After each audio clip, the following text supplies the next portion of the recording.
नमस्कार, मेरा नाम अभिजीत है। आप न्यूज फॉर नेशन देख रहे हैं। क्या 2025 बिहार विधानसभा चुनाव से बिहार का बंटवारा हो जाएगा? क्या झारखंड की तरह बिहार से सीमांचल भी अलग हो जाएगा? ऐसा हम क्यों कह रहे हैं? क्योंकि भाजपा के विधायक हरिभूषण बचौल ने बड़ी मांग कर दी। उन्होंने केंद्र सरकार से मांग की है कि बिहार से सीमांचल को अलग कर जो है केंद्र शासित प्रदेश बनाया जाए। आपको बता दें, गिरिराज सिंह जो है वो हिंदू स्वाभिमान यात्रा पर निकलने वाले हैं और इससे पहले हरिभूषण बचौल ने केंद्र सरकार से बड़ी मांग कर दी है। 2025 में बिहार विधानसभा चुनाव होने हैं। इससे पहले हरिभूषण बचौल जो है वो केंद्र सरकार से सीमांचल को अलग राज्य बनाने की मांग करते हैं। हिंदुत्व की राह पर निकल चुकी भारतीय जनता पार्टी ने बिहार विधानसभा चुनाव से पहले अपना मास्टर स्ट्रोक चल दिया है। इस राह पर भाजपा के फायर ब्रांड नेता केंद्रीय मंत्री गिरिराज सिंह ने हिंदू स्वाभिमान यात्रा के जरिए इसकी पहल की, तो भाजपा के विधायक हरिभूषण बचौल ने सीमांचल को केंद्र शासित प्रदेश करने की मांग कर दी है। हिंदुत्व की ओर एक और बड़ा कदम जो है बीजेपी उठाया है। हालांकि यह मांग कोई नई नहीं है, इसके पहले भी सीमांचल को केंद्र शासित राज्य बनाने की मांग उठते रही है।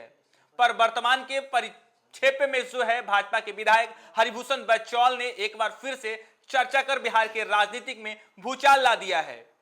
भाजपा के विधायक हरिभूषण बचौल ने सीमांचल के इलाके में हिंदू के अल्पसंख्यक पर जिस तरीके से ज्यादती हो रहे हैं उसका मुद्दा उठाते हैं। हालांकि केंद्र सरकार से किशनगंज, अररिया, कटिहार और पूर्णिया के साथ बंगाल के कुछ जिलों को शामिल कर केंद्र शासित प्रदेश बनाने की मांग कर दी है। बताते हुए बचौल ने कहा कि बिहार के 4 जिलों में बांग्लादेशी घुसपैठियों के कारण हिंदू अल्पसंख्यक हो गए हैं। सीमावर्ती राज्यों के जो है ऐसे जिले को जोड़कर केंद्र शासित प्रदेश बनाना चाहिए। आए दिन बिहार के 4 जिलों में जो है किशनगंज, अररिया, कटिहार और पूर्णिया में बांग्लादेशी घुसपैठियों का आना जारी है। हालात यह हो गई है कि इन 4 जिलों में हिंदू अल्पसंख्यक हो गए हैं। यह स्थिति पश्चिम बंगाल के, झारखंड की भी हो गई है।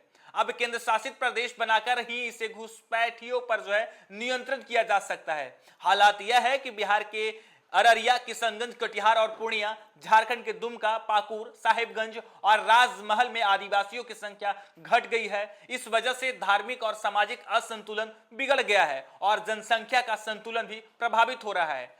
ध्यान यह रखना होगा कि जहां जहां हिंदू की संख्या कम हुई है वहां विभाजन की मांग उठ रही है और वह हिस्सा देश से भी कट जाता है। एक समय आएगा जब वह भारत से अलग होने की मांग करने लगेंगे। हालांकि हरिभूषण बचौल से पहले भाजपा के सांसद रहे निशिकांत दुबे ने यह मांग रखी थी। उनकी मांग में जो है बिहार, झारखंड और पश्चिम बंगाल के कुछ इलाकों को मिलाकर जो है केंद्र शासित प्रदेश बनाना था। इस मुद्दे को लोकसभा में उठाते हुए कहा था कि झारखंड के संथाल परगना रीजन में बांग्लादेशी घुसपैठियों के कारण आदिवासी की आबादी घट रही है। पश्चिम बंगाल के मालदा और मुर्शिदाबाद, बिहार के अररिया, किशनगंज और कटिहार और झारखंड के संथाल परगना रीजन में 6 जिले गोड्डा, देवघर, दुमका, जामताड़ा, साहिबगंज और पाकुर को शामिल कर केंद्र शासित प्रदेश बनाना ही इसकी समस्या का निदान है। अगर ऐसा नहीं हुआ तो हिंदू एक दिन अल्पसंख्यक हो जाएंगे, तब बिहार में जो है फिर से अलगाववादी तत्व सक्रिय होकर भारत से अलग होने की मांग करेंगे। सदन को जानकारी देते हुए निशिकांत दुबे ने सदन को इस बात से भी अवगत कराया कि 2000 में जब बिहार से अलग होकर झारखंड बना तब संथाल परगना रीजन में 36% आबादी आदिवासी की थी, जो अब घटकर 26% हो गई है। हालांकि यह मांग क्यों उठ रही है? दरअसल यह बांग्लादेशी घुसपैठिए जिस तरीके से बिहार में और झारखंड में आते रह रहे हैं, इसे लेकर जो है अब बिहार में भी बवाल शुरू हो गया है। कहा जा रहा है कि 2025 बिहार विधानसभा से चुनाव से पहले बीजेपी ने मास्टर स्ट्रोक चला है। कहा जा रहा है कि हिंदुत्व के राजनीति पर चल रही भाजपा एक बार फिर से बिहार में जो है हिंदुत्व राज स्थापित करना चाहती है।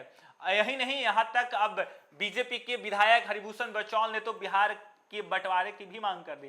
केंद्र सरकार से उन्होंने मांग की है कि अररिया, किशनगंज, पूर्णिया, सीमांचल के इलाके को बिहार से अलग कर उसे केंद्र शासित प्रदेश बनाया जाए। वहां बांग्लादेशी घुसपैठिए जो है आए दिन बढ़ते जा रहे हैं, जिससे हिंदू अल्पसंख्यक होते जा रहे हैं और इस समस्या को दूर करने के लिए जो है अब केंद्र सरकार से बड़ी मांग कर दी है। फिलहाल के लिए इतना ही। आप देखते रहिए न्यूज फॉर नेशन।